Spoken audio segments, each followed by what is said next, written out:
Kita akan membaca firman Tuhan dari 1 Korintus pasal 15. Kita akan membacanya dari ayat 1 sampai dengan ayat 10. Dan sekarang, saudara-saudara, aku mau mengingatkan kamu kepada Injil yang aku beritakan kepadamu, dan yang kamu terima, dan yang di dalamnya kamu teguh berdiri.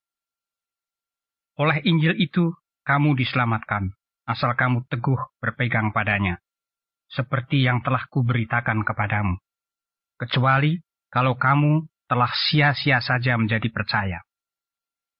Sebab yang sangat penting telah kusampaikan kepadamu, yaitu apa yang telah kuterima sendiri, ialah bahwa Kristus telah mati karena dosa-dosa kita. Sesuai dengan kitab suci, bahwa ia telah dikuburkan, dan bahwa ia telah dibangkitkan pada hari yang ketiga, sesuai dengan kitab suci, bahwa ia telah menampakkan diri kepada Kefas, dan kemudian kepada ke-12 muridnya. Sesudah itu ia menampakkan diri kepada lebih dari 500 saudara sekaligus. Kebanyakan dari mereka masih hidup sampai sekarang, tetapi beberapa di antaranya telah meninggal. Selanjutnya ia menampakkan diri kepada Yakobus, kemudian kepada semua rasul. Dan yang paling akhir dari semuanya, ia menampakkan diri juga kepadaku, sama seperti kepada anak yang lahir sebelum waktunya. Karena aku adalah yang paling hina dari semua rasul, sebab aku telah menganiaya jemaat Allah. Tetapi karena kasih karunia Allah, aku adalah sebagaimana aku ada sekarang. Dan kasih karunia yang dianugerahkannya kepadaku tidak sia-sia. Sebaliknya, aku telah bekerja lebih keras daripada mereka semua. Tetapi bukannya aku, melainkan kasih karunia Allah yang menyertai aku. Sebab itu, baik aku maupun mereka, demikianlah kami mengajar, dan demikianlah kamu menjadi percaya. Saudara-saudara yang terkasih dalam Tuhan, tema malam hari ini saya kasih judul Kristus telah bangkit. Al-Masih Qom, itu bahasa Arabnya. Kristus telah bangkit. Dan ini menjadi lagu Paskah di gereja-gereja berbahasa Arab. Al-Masih Qom min bainil amwat wa wata al-mauta bil maut wa wahabal hayata lilladina fil kubur wa wahabal hayata lilladina fil kubur. Itu lagu Paskah dalam bahasa Arab. Lalu orang mengucapkan seruan Al-Masih Qom, Kristus telah bangkit. Haqqom, benar dia telah bangkit. Al-Masih Qom min bainil amwat. Kristus telah bangkit di antara orang mati. Dengan kematiannya dia telah menginjak-injak maut, telah mengalahkan kematian dan memberikan anugerah hidup kepada setiap orang yang mati dalam dosa, dibangkitkan kembali bersama dengan kekuatan kuasa kebangkitan Tuhan Yesus. Amin. Saudara-saudara, kita akan membaca dasar dari Kristus telah dibangkitkan secara historis. Jadi ada akar sejarah yang tidak bisa disangkal, baik itu dalam Alkitab maupun dalam sumber-sumber sejarah di luar Alkitab, bahwa Yesus telah mati pada masa pemerintahan Pontius Pilatus. Kata ahli sejarah abad pertama namanya Flavius Josephus. Pada masa pemerintahan Kaisar Tiberius, kata Tacitus ahli sejarah abad pertama. Jadi Yesus telah disalibkan pada masa pemerintahan Pontius Pilatus pada saat Kaisar Tiberius menjadi kaisar di sana. Ini bukti-bukti bahwa penyaliban Yesus adalah fakta yang tidak bisa disangkal oleh ahli-ahli sejarah pada abad pertama. Kemudian mengenai kebangkitannya, memang mereka tidak percaya dengan kebangkitan orang mati. Orang Yahudi mengarang cerita, katanya murid-murid Yesus telah mencurinya. Dan dengan cara itu dia menyogok serdadu-serdadu Romawi. Itu tercatat dalam Injil Matius. Tetapi sekalipun mereka tidak bisa menyangkal fakta kebangkitan, ada sejarawan yang menulis melaporkan mengapa kekristenan itu tetap eksis. Yosefus adalah ahli sejarah Yahudi yang menulis tahun 93 Masehi. Jadi sangat dekat dengan peristiwa. 60 tahun setelah peristiwa Pentakosta, pencurahan Roh Kudus atau Yesus naik ke surga sebelumnya. 60 tahun. Apa nggak bisa dipercaya sekarang? Saya mau katakan, Sumpah Pemuda tahun berapa? 1928. Sekarang kalau ada orang nulis Sumpah Pemuda, siapa yang tidak percaya? Karena saksi-saksi hidupnya masih bisa dilacak. Pak Yamin punya anak, Bung Karno punya anak, Kiai Haji Maskur punya anak, punya cucu. Masih bisa dilihat. Dan catatan-catatan sejarah zaman Sumpah Pemuda masih bisa dilihat di perpustakaan Leiden. Begitu juga ketika Yesus disalibkan pada tanggal 14 bulan Nisan tahun 33 Masehi. Yesus disalibkan. Pada saat Paskah Yahudi dia disalibkan. Data-data, dokumen-dokumen tentang eksekusi Yesus masih tersimpan saat Flavius Josephus menulis tahun 93. Nah, oleh karena itu Josephus mengatakan, Yesus itulah yang sudah disalibkan pada masa pemerintahan Pontius Pilatus. Tetapi murid-muridnya tidak berhenti mengasihi dia. Karena apa katanya? Mereka melaporkan. Jadi mereka melaporkan berarti Yosefus tidak percaya dengan laporan itu. Mereka melaporkan bahwa Kristus yang sudah mati itu bangkit kembali pada hari ketiga dan menampakkan diri kepada mereka. Itulah sebabnya mereka semua masih eksis sampai hari ini. Jadi itu laporan netral dari orang lain, sejarawan Yahudi yang tidak percaya dengan kebangkitan Yesus, tetapi dia memberi laporan alasan kenapa kok tetap ada orang yang disebut Kristen. Karena mereka percaya dengan kebangkitan itu. Dan kebangkitan itu telah membuat kekristenan tidak bisa mati. Nah, saudara-saudara yang terkasih, kita membaca pertama bagaimana kebangkitan Yesus itu diterus sampaikan. Kenapa saya katakan diterus sampaikan? Paulus mengatakan itu ketika dia menggunakan kata-kata Injil yang kuberitakan kepadamu.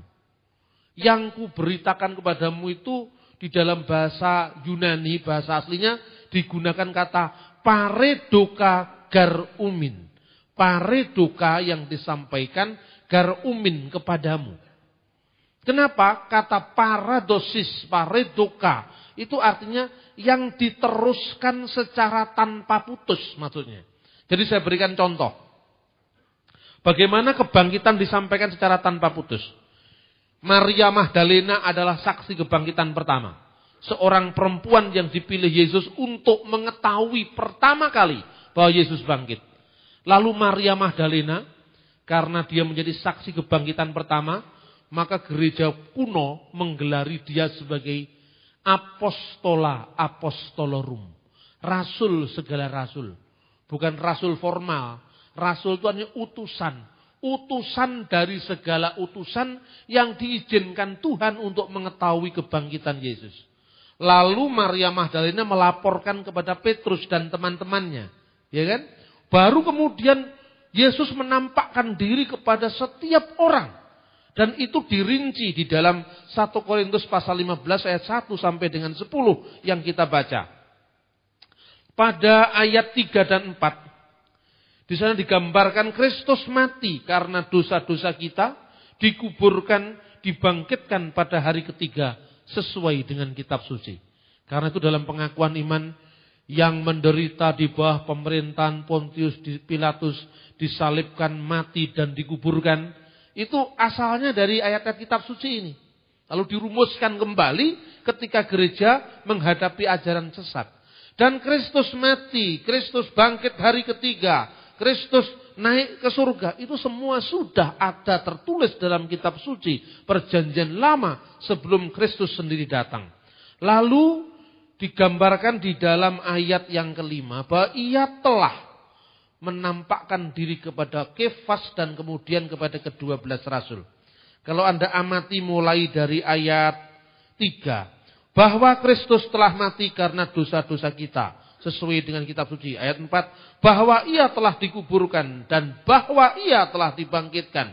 Lalu ayat 5, bahwa ia telah menampakkan diri. Kata bahwa itu seperti diktum undang-undang. Ini menunjukkan bahwa ada poin-poin yang di stressing atau yang ditekankan. Jadi stressingnya adalah ada poin-poin yang dipentingkan. Bahwa kemerdekaan adalah hak segala bangsa.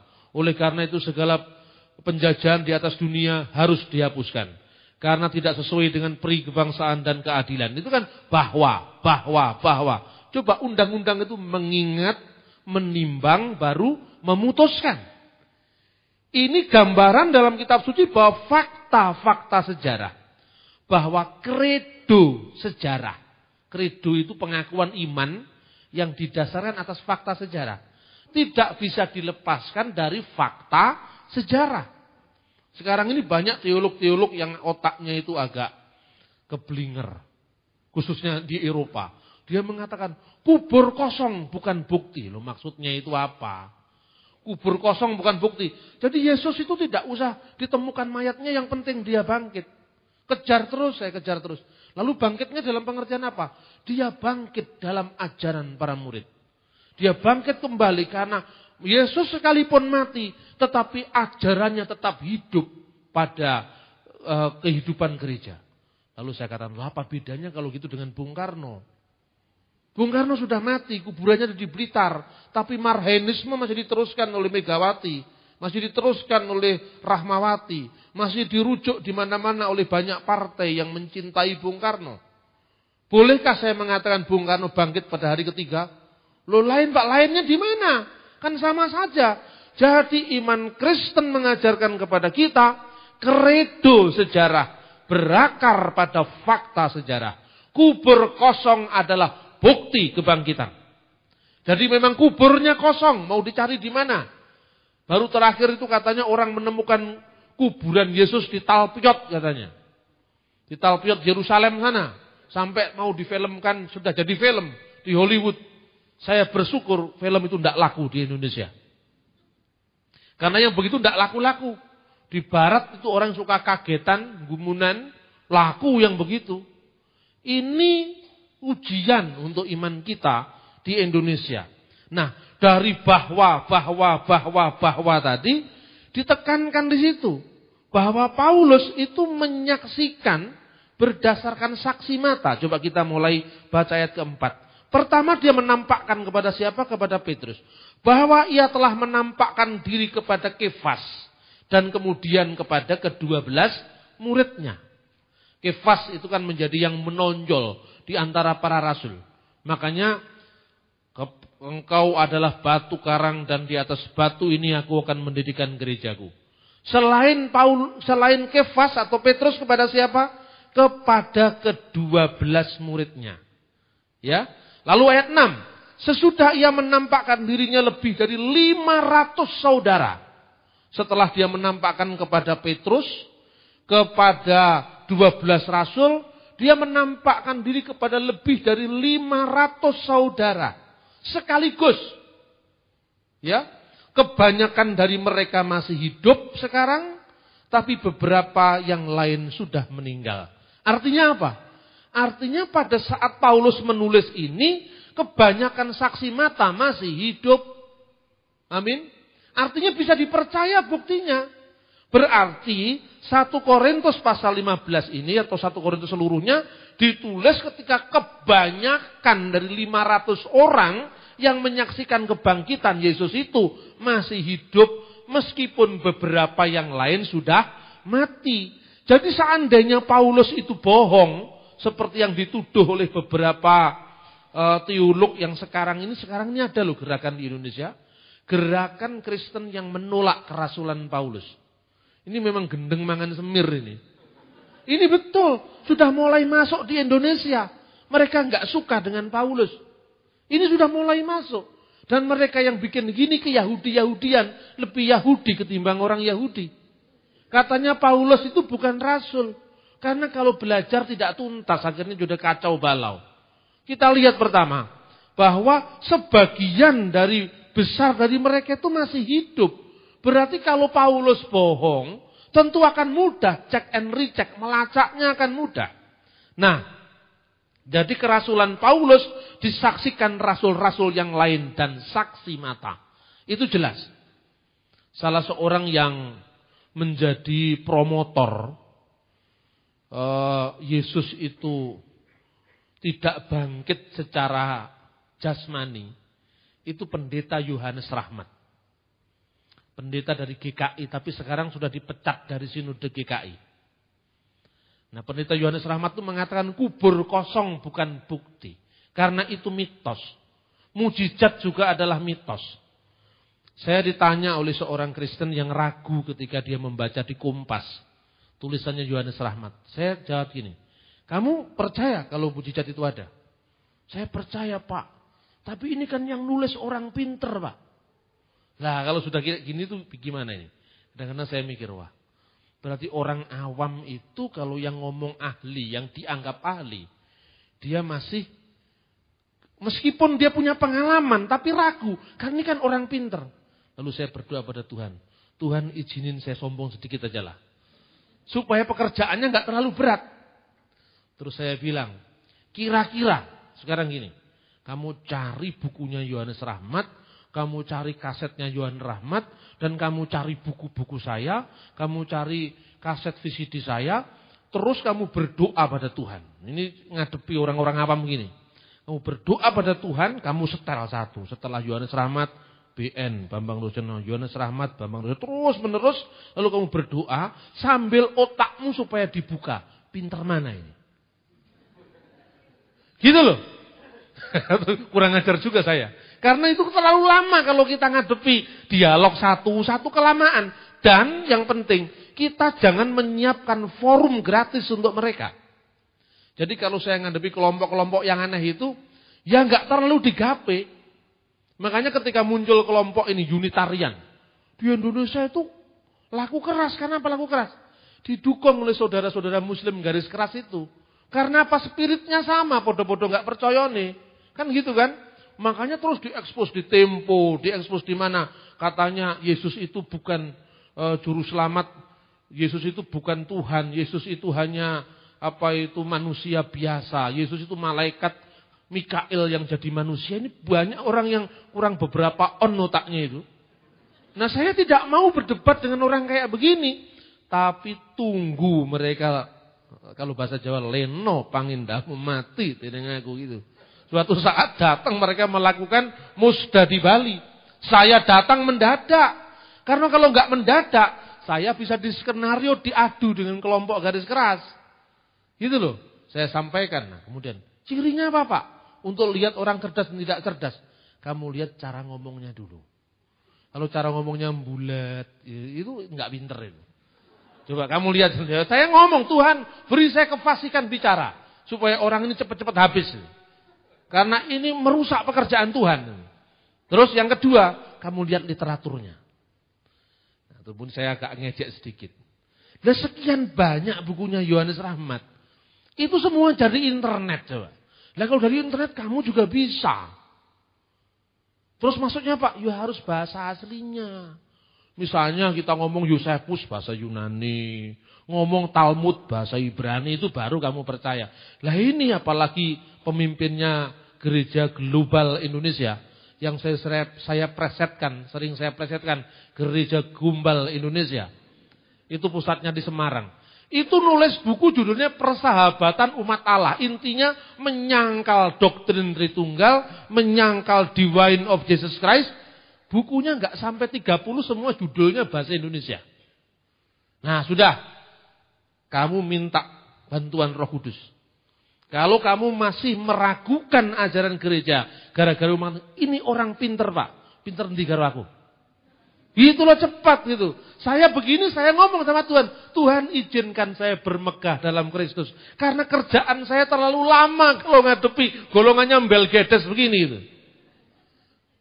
Ini gereja sudah berat tugasnya. Dimunculkan ajaran yang aneh-aneh seperti ini. Meragukan kerasulan Paulus, menolak 13 surat Paulus. Dan ini sudah mulai beredar. Sudah terkasih dalam Tuhan. Lalu mereka membuat teori, ini kelompoknya Yohanes Rahmat ini. Bikin teori bahwa Paskah itu hanya terjadi pada pengalaman rohani para murid. Dengan kata lain, para murid itu ya seperti murid-muridnya Marhaenisme Bung Karno itu. Bung Karno hidup. Iya hidup, tadi malam ketemu sama saya dalam mimpi. Lah kalau gitu mbahmu ya iso ketemu dalam mimpi. Kelihatannya santun, kelihatannya intelektual. Tapi ini merendahkan Yesus pada taraf yang sangat-sangat memprihatinkan. Lalu kenapa mereka tidak mau membaca dokumen-dokumen sejarah? Kenapa mereka tidak bisa melacak bukti-bukti historis yang begitu kencang, keras membuktikan bahwa Yesus sudah bangkit dari antara orang mati. Nah, kerasulan Paulus dibenarkan oleh lebih dari 500 orang yang menyaksikan itu, kebangkitan Yesus itu. Karena waktu Paulus menulis ini, 500 orang yang mengalami penampakan Tuhan Yesus sebagian besar masih hidup. Apalagi Petrus masih hidup, Yakobus masih hidup. Jelas itu tampak dari Kisah Rasul pasal 15. Nah saudara-saudara yang terkasih dalam Tuhan, lalu ada kelompok-kelompok itu yang bikin cerita. Ceritanya begini, Pauline Christianity itu berbeda dengan yang dinamakan oleh mereka Judeo Christianity. Judeo-Kristian itu kekristenan Yahudi yang dipimpin oleh Yakobus di Yerusalem. Yakobus saudara Yesus.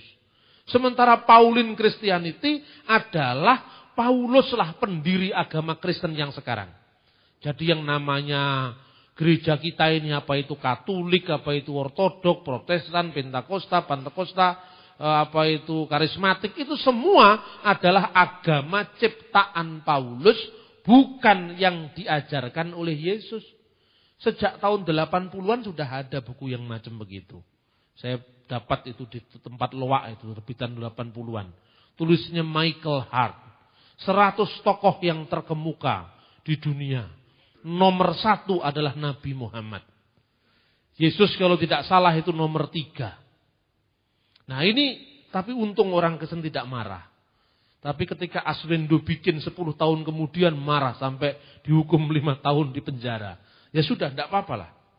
Tapi justru kalau ngadepi orang yang pemarah begini kita harus lebih cerdas. Bagaimana caranya saudara-saudara? Lalu bikinlah teori Paulus ini pemalsu ajaran Yesus. Paulus mengarang-arang tentang Tritunggal. Mengarang-arang tentang keilahian Yesus. Mengarang-arang tentang kebangkitan Yesus. Ini bukan ajaran para rasul yang 12, tapi ajaran Paulus. Saya sungguh prihatin karena banyak sekolah-sekolah teologi. Karena mau dianggap modern, ikut-ikutan yang seperti ini. Makanya saya katakan tadi, kalau saya ngomong, Tuhan izinkan saya sombong sedikit. Itu supaya kerjaannya tidak terlalu berat. Karena orang itu bermain dengan opini. Makanya hati-hati kalau Anda ditokohkan. Anda mulai ditokohkan, mulai didengar banyak orang, salah itu dianggap benar sama pengikut kita. Karena itu hati-hati. Kultus individu itu membahayakan. Karena itu kalau mulai ditokohkan, jangan kita yang ditokohkan. Tuhan yang dimuliakan. Amin. Seperti itu, saudara-saudara. Inti ajarannya apa? Katanya Paulus itu bertentangan dengan ajaran para rasul. Mengapa? Karena Paulus mengatakan bahwa tidak perlu kita tunduk pada hukum Taurat. Makanya dibuat teori pertentangan Yakobus dan Paulus. Kapan teori itu dibuat? Oleh seorang ahli perbandingan agama, seorang teolog, ya Protestan tentu saja, tahun 1890-an. Itu baru tahun itu. Terus saya ngomong dengan ini. Jadi, ajaran para rasul, muridnya para rasul, murid dari muridnya para rasul, bapak-bapak gereja, ini mau dikalahkan oleh orang yang bernama Ferdinand Baur, tahun 1890, yang lebih muda dari zamannya Pangeran Diponegoro? Ayo sekarang pilih mana? Kalaupun ada seorang yang hidup pada abad 16 mengatakan merubah ajaran Alkitab dari abad pertama, saya tidak akan percaya. Tapi cara saya mengejek menarik. Saya bilang, tahun berapa itu munculnya? Ya Pak, tahun 1500 sekarang. Itu sudah kuno. Kuno Pak. Tahun 1500. Katanya ada penemuan Injil Turki yang usianya 1500 tahun. Saya cek begini. Portugis mendarat di Malaka tahun berapa? 1511. Loh itu zaman Portugis kok kuno? Enggak kuno itu, yang kuno itu abad pertama. Baru kuno. Baru zaman VOC sudah bingung. Nah ini akibatnya apa? Kita ini miskin informasi. Nah lalu dibuat Paulus. Bertentangan dengan Yakobus. Tidak ada bukti sejarah bahwa Paulus bertentangan dengan Yakobus. Kecuali soal teknis itu wajar kan. Yakobus, Barnabas sama Paulus. Satunya ingin menyertakan Markus dalam pelayanan, satunya tidak. Itu kan persoalan teknis. Sama dengan Pak Bambang mau pelayanan di mana? Jakarta. Melu aku Pak Ojo, ora usah melu. Lek kowe melu engko ngrusuhi lah. Ya pakai itu ajaran. Ini kan soal teknis kan. Kenapa begini dipersoalkan, diperuncing? Padahal bukan substansi ajaran. Nah, lalu tahun-tahun yang itu, tahun 1907, 1910, itu ditemukan dokumen-dokumen gereja yang namanya Apostolic Fathers. Ini merupakan pukulan telak terhadap teologi liberal. Karena apa? Penemuan yang namanya Epistle of Barnabas. Itu surat kiriman yang diatasnamakan Barnabas kemungkinan ditulis di Iskandaria tahun 90 Masehi. Sejaman dengan Injil Yohanes. Tapi bukan Alkitab. Kemudian penemuan surat-surat Ignatius. Ignatius itu siapa? Ignatius itu muridnya Rasul Yohanes di Antioquia. Penemuan surat Clement dari Roma. Siapa Clement dari Roma? Clement dari Roma itu adalah muridnya Petrus dan Paulus. Selama ini kita hanya tahu namanya di Filipi pasal 4 ayat 2. Ternyata suratnya Clement ditemukan pada tahun itu. Dan muridnya Petrus yang namanya Clement ini ketika terjadi persoalan gereja di Korintus, dia menulis suratnya berbunyi, dalam segala yang aku ceritakan kepadamu, ini tentang perpecahan dalam jemaat, contohlah, teladanilah Paulus. Loh, berarti muridnya Petrus yang dianggap bertentangan dengan Paulus, memuji Paulus. Berarti tidak pernah ada pertentangan apapun antara Petrus dengan Paulus kan? Yang kedua, Ignatius muridnya Yohanes memuji Paulus, meneladani Paulus. Yang ketiga, Polikarpus. Pernah Anda mengenal Polikarpus? Yang Anda kenal mungkin Polikarpus Budiarjo. Polikarpus ini adalah muridnya Yohanes langsung. Yang menjadi pemimpin gereja di Smyrna. Mungkin Bapak Ibu hanya mengenal Voice of Martyr, ceritanya ada. Ketika Bapak gereja yang bernama Polikarpus disuruh menyangkal Yesus, dia berdiri dengan tegar mengatakan, 86 tahun saya mengikuti dia. Dan dia tidak pernah mengecewakan saya. Saya tidak akan pernah menyangkal dia.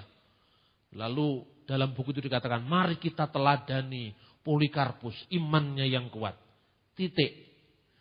Padahal mestinya, apa yang menyebabkan Polikarpus berani mati karena imannya?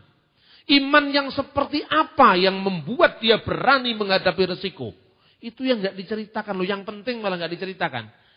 Ketika Polikarpus mati dalam pembakaran, dia memuja Allah Tritunggal. Artinya apa? Ini bukan ajaran baru. Tritunggal inilah ajaran yang membuat para martir, para syuhada berani membayar dengan nyawanya karena ajaran kebenaran ilahi itu. Amin saudara-saudara. Makanya saya nulis buku judulnya Togok Madeg Pandito. Buku itu merupakan buku guyonan serius, sersan. Serius tapi santai. Kenapa kok saya bikin Togok Madeg Pandito? Karena kalau saya bikin buku serius, itu ditanggapi dengan serius. Maksud saya, jangan jadi promosi gratis untuk orang yang saya jawab. Jadi dianggap saja ini mainannya anak kecil gitu loh. Tapi dijawab dengan cara yang sangat argumentatif. Jadi tidak ada bukti bahwa Paulus bertentangan dengan para rasul yang lain. Lebih-lebih di sini dijelaskan soal kebangkitan, hampir kurang lebih 500 orang dan sebagian dari 500 orang itu mereka masih hidup meskipun sebagian kecil sudah mati. Lah kapan Paulus mulai bertentangan dengan gereja di Yerusalem? Ini sejarahnya. Baru tahun 135 Paulus sudah tidak ada itu. Tahun 135 di Israel terjadi pemberontakan yang namanya pemberontakan Bar Kokhba. Dia mengaku Mesias, mau ingin membebaskan Israel dari penindasan Romawi. Pemberontakan Bar Kokhba bisa dipukul mundur oleh pemerintah Roma dan kemudian orang Kristen semakin sulit posisinya. Sejak orang Kristen sulit posisinya itulah maka gereja di Yerusalem ya, yang dipimpin oleh masih kerabatnya Yesus setelah Yesus tidak ada itu pindah atau hijrah ke kota yang namanya Pela di seberang Yordan. Catatan sejarah ini ditulis oleh Eusebius, orang sejarawan pertama gereja tahun 340 Masehi. Mereka kemudian pindah ke Transyordan, kota namanya Pela. Hasil penggalian dari Ordo Fransiskan tahun 1930-an ditemukan situs Pela itu pada tempat yang sekarang namanya Jabal Fahin di Yordan. Saat itu gereja Yerusalem yang berlatar belakang Yahudi itu terpecah jadi dua.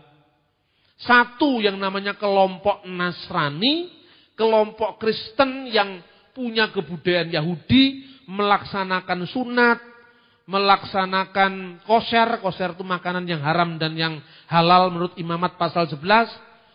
Tetapi mereka mengakui Paulus, mengakui kelahiran Yesus dari seorang perawan, mengakui ketuhanan dan keilahian Yesus. Tetapi mereka berperilaku hidup seperti orang Yahudi karena mereka memang Yahudi. Hanya saja mereka tidak memaksakan kepada orang yang bukan Yahudi mengikuti mereka. Berarti dengan demikian fakta ini menunjukkan kebenaran catatan kisah para rasul pasal 15. Ketika terjadi persengketaan antara orang Kristen Yerusalem dan Kristen Antioquia, orang Kristen Antioquia yang latar belakangnya non-Yahudi dibebaskan dari hukum Yahudi. Tetapi bagi mereka yang Yahudi, tidak makan babi silakan. Tapi jangan paksa orang tidak makan. Gitu? Kalau dia mau sunat silakan. Tapi jangan paksa orang lain sunat. Masing-masing diberi hak untuk menentukan. Kemudian setelah tahun 135 itulah orang-orang Ebionit muncul. Lah Ebionit inilah sekte pecahan dari gereja Yerusalem, dari Judeo-Kristianiti yang menolak kerasulan Paulus, menolak keperawanan Maria. Ini baru tahun 135. Tidak pernah ada pada gereja purba. Nah, tolong ini dicatat supaya kita tidak gampang bingung. Kalau menghadapi kelompok-kelompok yang sekarang mau mendelete 13 surat Paulus dari perjanjian baru. Pangkatmu itu apa? Kok mau gua surat Paulus 13 itu? Pinter rapati pinter kemlelet itu. Ini banyak orang yang model kayak begini. Nah saudara-saudara, setelah dia menampakkan kepada Kefas dengan 12 rasul, dia menampakkan kepada 500 orang, ayat 7. Lalu dia menampakkan kepada siapa? Selanjutnya ia menampakkan diri kepada Yakobus. Yakobus siapa ini? Maksudnya Yakobus saudara Yesus. Kemudian kepada semua rasul. Loh, pada ayat 5 kan sudah ada ke-12 rasul. Lalu semua rasul. Ini maksudnya 70 rasul yang lain. Yang dikisahkan dalam Lukas pasal 10. Jadi murid Yesus itu ada dua kloter. Kloter yang pertama jumlahnya 12. Kloter yang kedua jumlahnya 70 rasul. Di antara 70 rasul itu misalnya Barnabas. Barnabas itu rasul Yesus yang ke-70. Siapakah Barnabas? Barnabas itu pamannya Markus penulis Injil, itu ada dalam Alkitab. Lalu Barnabas itu orang Siprus yang menjual harta miliknya diberikan kepada gereja di Yerusalem. Kakaknya namanya Maria. Karena banyaknya nama Maria dalam Alkitab, maka dalam Kisah Rasul diceritakan Maria ibu Yohanes yang disebut Markus, itulah kakaknya Barnabas. Barnabas termasuk 70 rasul yang namanya tidak disebutkan kalau dia 70 rasul, tetapi dicatat oleh bapak gereja yang hidup sejaman dengan muridnya rasul, yaitu Clement dari Alexandria. Ini sejarah gereja itu masih utuh, ada semua. Cuman karena kita belajar dari sumber sekunder, kita belajar sejarah gereja itu kan sejak tahun 1517. Setelah reformasi Protestan. Coba Anda baca bukunya Berkhof. Bukunya Berkhof sejarah gereja. Tebelnya kira-kira 500 atau 600 halaman itu. Itu gereja barat sejak reformasi 1517 sampai sekarang. Itu tebel sekali.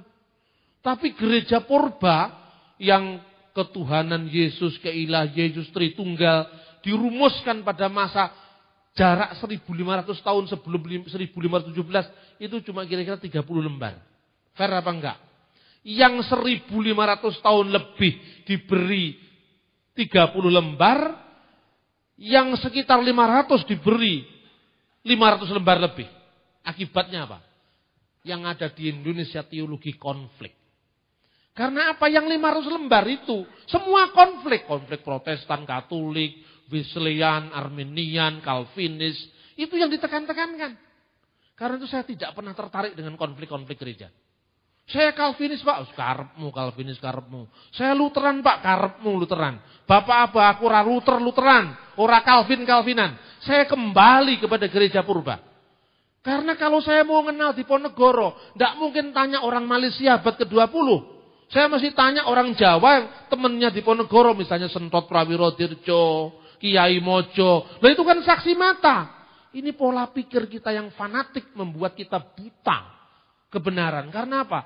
Justru kita ini sering konflik dengan Katolik, Pantekosta, dengan Protestan, Injili, dengan ekumenikal. Karena kita mewarisi teologi konflik. Ini desa teologi konflik ini. Sudah kita hilangkan, ini abad pertengahan. Sekarang kita menatap masa depan bersama. Maafkan sejarah. Beda-beda sedikit tidak apa-apa. Tapi maju bersama untuk Injil Kerajaan Allah. Agar semua bangsa-bangsa menerima dia. Itu bahasanya kayak kampanye saja saya. Lah Yakobus, kenapa Yakobus? Ya, Yakobus dan semua rasul yang lain. Yakobus itu saudara Yesus. Pada saat Yesus masih hidup, Yakobus itu enggak percaya. Di mana ayatnya? Coba kita baca Yohanes pasal 7.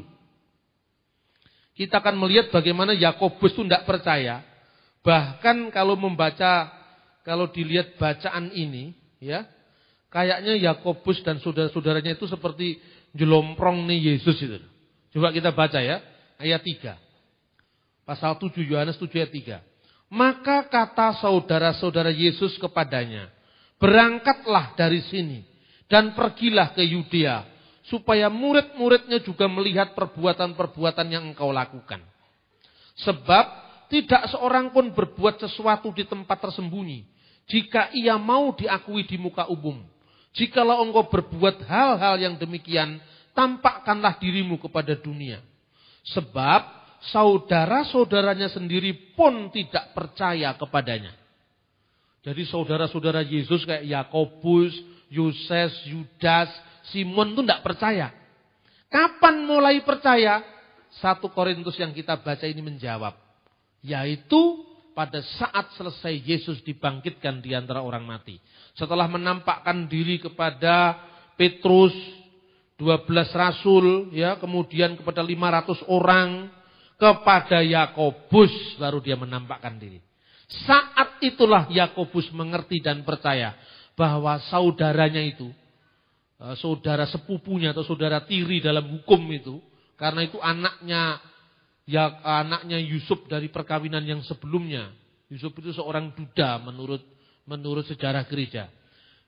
Jadi Yakobus dengan Yoses itu adalah anaknya Yusuf dengan perkawinan sebelumnya. Simon dengan Yudas yang menulis surat Yudas itu saudara sepupu Yesus dari anak adiknya Bunda Maria. Ini bisa Anda baca di buku saya, judulnya Meluruskan Kesalahpahaman Seputar Keluarga Kudus. Karena buku ini untuk menjawab film-film Hollywood itu loh, yang macam-macam itu. Nah, saudara yang terkasih dalam Tuhan, ketika itu Yakobus percaya. Bahkan Yakobus akhirnya menjadi salah satu dari pemimpin gereja di Yerusalem. Nah, dengan demikian saudara-saudara bisa melihat bahwa sebenarnya teori-teori yang muncul pada saat sekarang ini tidak bisa banyak dipertahankan di depan kritik ilmiah. Karena itu saya katakan kebangkitan Yesus itu adalah ya dan amin. Jadi kalau sekarang Anda cerita-cerita Yesus pergi ke India, Yesus pergi ke Tibet, anggap saja itu Doraemon. Ya kan? Gitu? Anggap itu ceritanya Doraemon, ceritanya apa itu? Film-film kartun itu. Ya seperti itu.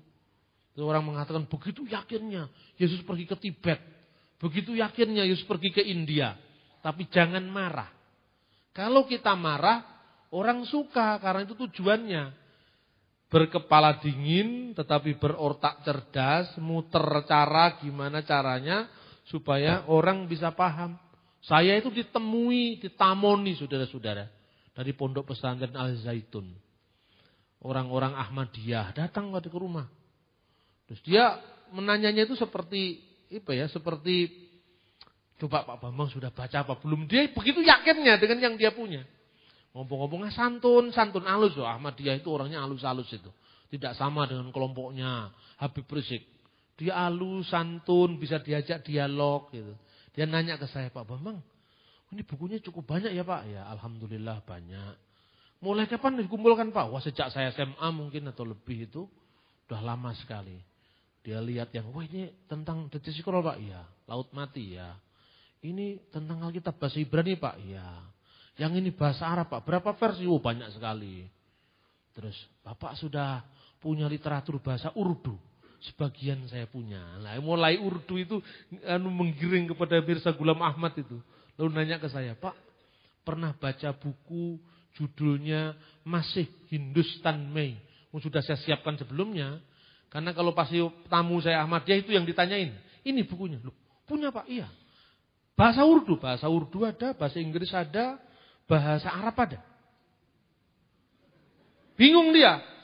Masih Hindustan Mei itu adalah karya Nabi Hazrat Mirza Ghulam Ahmad alaihi salam, ya, nabinya orang Ahmadiyah yang menceritakan penemuan kubur Yesus di India. Wah, hebat kan? Doraemon hebat. Nah, kemudian nanya ke saya, menurut Bapak gimana? Saya hati-hati sekali saya ngomong. Ya ini menarik sebagai satu wacana, menarik sekali. Saya suka baca ini, asik sekali. Bapak percaya? Tidak percaya belas saya bilang. Dia kaget saya bilang, enggak percaya belas aku. Kenapa kok tidak percaya Pak? Banyak bukti. Yesus ke India Pak. Oh ya? Buktinya banyak, guyon saja. Di mana buktinya? Di India itu Pak ada satu tempat. Namanya Ais Mukam. Ais itu Isa. Mukam itu tempat suci. Tempat suci Nabi Isa. Di India juga ada satu tempat namanya Mure. Mure itu kemungkinan kuburannya Bunda Maria. Di India juga ada satu tempat namanya Isapuri. Itu adalah Puri Nabi Isa. Nah, kok ya kebetulan itu saya punya pikiran aneh muncul.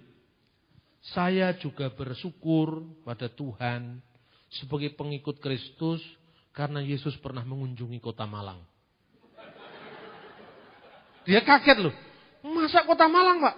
Iya itu ada prasastinya itu abad 9. Prasasti Dinoyo. Loh masa Yesus pernah mengunjungi Malang? Iya pernah.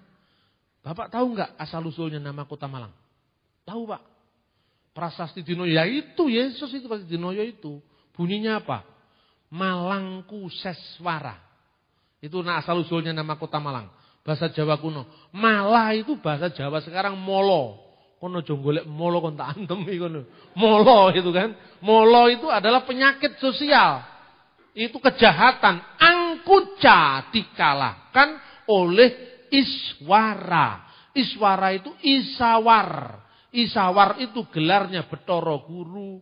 Alias gelarnya Dewa Siwa, Dewa Isa. Tapi tulisannya bukan Naisa, bukan Ain. Yasin itu bacanya Isa. Al-Masih Isa bin Maryam wajihan fid dunya wal akhirati wa minal mukharrabin, bukan itu. Tapi artinya di situ Isa, Isawar. Nanti pulang buka YouTube. Terus Anda buka Isa Upanishad, muncul di sana nanti YouTube, atau buka Mahabharat. Mahabharat itu Mahabharata, tapi lain dengan wayang Jawa. Nyanyinya mesti Mahabharat, itu India itu. Anda lihat di sana muncul itu Isa. Jadi Isa itu gelar Dewa Siwa. Jadi saudara-saudara, dalam rangka ini pesan untuk jemaat ini, dalam rangka seringnya muncul informasi yang tumpang tindih tentang iman Kristen. Apa yang kita lakukan? Jangan mengambil kesimpulan sebelum Anda tanya kepada ahlinya. Jangankan kok Anda sebagai seorang jemaat biasa, pendeta besar pun kalau bukan ilmunya bisa salah. Pendeta besar loh ini, KKR di mana-mana, dia bisa dipakai Tuhan untuk kebaktian, kebangunan rohani, pengusiran setan, penyembuhan. Tapi kan dia bukan arkeolog. Tapi kan dia bukan ahli bahasa. Tapi dia kan bukan ahli filologi, perbandingan bahasa. Salah. Akhirnya tidak mau menyebut kata Allah. Hanya mau menyebut kata Yahweh. Loh ini, padahal pendeta besar. Tapi karena kurang belajar. Terus, Pak ini Pak, pendeta A ini Pak, sudah dipulihkan. Kok Bapak belum dipulihkan? Dia tanya, dipulihkan maksudnya pendeta ini sudah dipulihkan. Sakit apa? Dia bilang. Loh tidak sakit Pak. Dipulihkan karena sudah menyembah nama Yahweh Pak. Sudah meninggalkan dewa Allah. Dewa Allah apa maksudnya? Allah itu kan dewa. Bukan, saya bilang. Bapak kenapa tidak dipulihkan? Loh saya tidak sakit kok. Pikiran saya sehat terus, kenapa dipulihkan? Dan saya tidak peduli karena apa? Banyak kita ini mengagumi orang karena bukan ilmunya. Kalau Anda tanya ke saya, ya, tentang misalnya teologi pastoral, itu bukan ilmu saya. Karena saya itu orang tidak pernah telaten. Kurang ramah, tidak telaten. Coba Anda ngajak saya sehari-hari ngomong. Bukan saya sombong. Saya nggak bisa ngomong, ngobrol sehari-hari, saya nggak bisa. Cerita apa saya? Saya nggak ngerti kalau Anda ajak cerita soal sehari-hari. Jangankah dengan orang lain. Dengan mertua saja saya bingung ngomong saya ini. Nggak nyambung saya kalau ngomong. Tapi kalau dia mulai tanya tentang soal politik, soal budaya, soal agama, semalam saya tidak bisa diam. Gitu loh. Jadi memberikan sesuatu kepada ahlinya, kalau tidak rusak. Itu satu. Kedua, untuk niteni, ya, untuk niteni ini benar apa enggak? Kira-kira lihat gaya orangnya dulu. Kalau tidak meyakinkan itu biasanya mesti tidak benar itu. Tapi Anda tanya pada Roh Kudus, Tuhan, ini benar apa enggak sih? Perejengannya kok tidak meyakinkan ini. Kelihatannya salah ini. Tapi kok ngapalnya benar. Lah Anda tanya, Anda tidak bisa bahasa Aram, bahasa Yunani, ya tanya ahlinya. Minimal tanya ke sekolah Alkitab yang ahlinya itu. Ketiga, soal bahasa. Soal bahasa ini sering mirip-mirip. Tapi yang mirip belum tentu itu asal-usulnya. Kuncinya apa? Minimal Anda buka Google, lihat keserumpunan bahasa. Atau lihat peta. Peta di Timur Tengah misalnya. Syria, Yordan, Arab Saudi, Israel. Ini kan satu tetangga. Ini mesti satu rumpun. Terus Anda lihat. Mesir, bahasa resmi Arab. Israel, bahasa resmi Ibrani, Arab, Inggris. Misalnya. Terus Anda lihat. Oh, ternyata bahasa ini serumpun. Di situ baru boleh Anda bisa melakukan kajian misalnya gini. Orang Jawa, orang Sunda, orang Bali, mesti bahasanya serumpun. Karena akarnya sama, Jawa kuno. Benar apa enggak? Bahasa Melayu, bahasa Indonesia, dengan bahasa Malaysia sekarang. Itu mesti serumpun. Meskipun jangankan kok Malaysia dengan Indonesia. Sesama bahasa Indonesia yang bagian barat dengan bagian timur beda. Gak percaya Anda, kalau orang timur, golongannya Ambon, Saparua, ngomong itu istri saya kan. Itu beta pun istri kan. Itu saya punya istri. Dibalik-balik ngomongnya istri saya gitu. Itu kan Jawa. Orang Batak ngomongnya lain. Apa orang Batak bilang? Coba tengok. Menengok siapa yang sakit? Nah, itu menengok orang Indonesia kayak Jawa gini kalau menengok itu menengok sakit tengok. Dia bilang, bukan Pak tengok itu lihat. Oh, tak pikir menengok orang sakit. Ini bisa serumpun. Nah, sekarang Arab dengan Ibrani. Orang Arab menyebut torik artinya jalan. Orang Ibrani derek artinya jalan. Derek dengan torik itu satu rumpun. Sekinah dengan sakinah satu rumpun. Ehad dengan ahad satu rumpun. Seperti derek dengan torik itu jelas. Asal usulnya dulu bahasa purbanya sama. Tetapi jangan sekali-kali Anda mengatakan derek itu sama dengan derek bahasa Jawa. Itu tidak ada kaitannya. Nggak bisa itu ada di sana. Pak, di sana ada gerbang Jawa Pak. Jawa Gate. Oh itu dulu orang Jawa yang mendirikan itu. Orang Jawa dari Wonosobo yang mendirikan di Israel. Kan diketawain orang.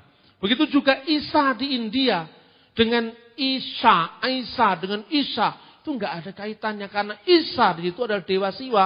Maka kalau saya katakan Iswara yang mengalahkan Mala tadi. Berarti Dewa Isa atau Tuhan Isa telah mengalahkan kejahatan. Kalau Isa saya namakan Yesus, berarti Yesus juga mampir ke kota Malang kan begitu. Benar apa enggak? Dan ini namanya otak-atik matuk. Lalu orang mengatakan, Pak, menurut ini Ahmadiyah, ini buku saya nih. Yus Asaf dan legenda kubur Yesus di Kashmir. Itu baru saya tulis karena heboh itu orang-orang Ahmadiyah yang katanya dibaptis. Padahal bohong semua itu. Itu ditulis begini. Bahwa kitab-kitab Buddha menyaksikan kehadiran Yesus ke India. Buktinya apa? Di kitab Buddha, Samana Rasika ada Rahula. Rahula itu Rahullah. Nah, Yesus disebut Rahullah. Kemarin saya di GKI Manyar, ada bedah film Jesus the Messiah. Itu filmnya orang Iran yang mengatakan Yesus enggak disalib tapi diserupakan dengan orang lain dalam rangka Paskah. Terus kemudian saya ajak bedah film itu pertama. Begitu ada orang memikul salib begini. Suasananya suasana Iran ketimbang suasana Israel. Tiba-tiba di sebelah sini. Di sini orang mikul salib. Di sini orang adu ayam. Mana ada adu pitik ning Israel coba. Ini kan kelihatan sudah tidak masuk akal. Ning Israel masuk adu pitik. Kalau adu pitik ning Bali itu bukan di Israel. Nah jadi kadang-kadang kita ini perlunya minimal feeling lah kalau Anda tidak benar-benar ahli feeling. Masa sih Jawa Gate ada hubungannya dengan Jawa? Masa sih Rahula ada hubungannya dengan Rahullah? Kalau Rahula sama dengan Rahullah tidak tahu asal-usul bahasanya, saya juga bisa bikin teori. Teori apa? Pernah nonton Naruto?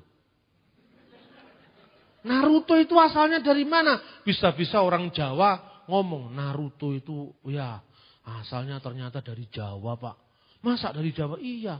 Naruto itu aslinya Narto Pak itu. Loh Naruto sama Naruto kan mirip. Orang Bali tidak mau kalah. Tidak beli yang benar tuh bukan Narto.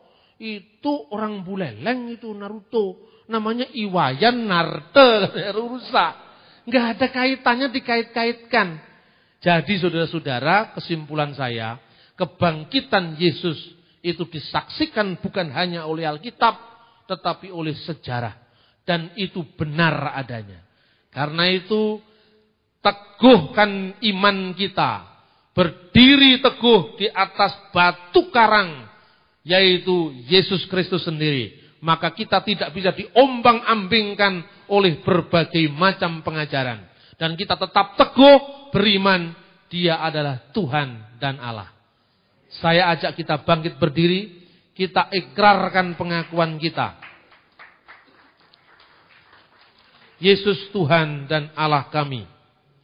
Biarlah ini menjadi pengakuan iman kita ketika kita menghadapi berbagai macam angin pengajaran yang bertiup kencang melanda gerejanya.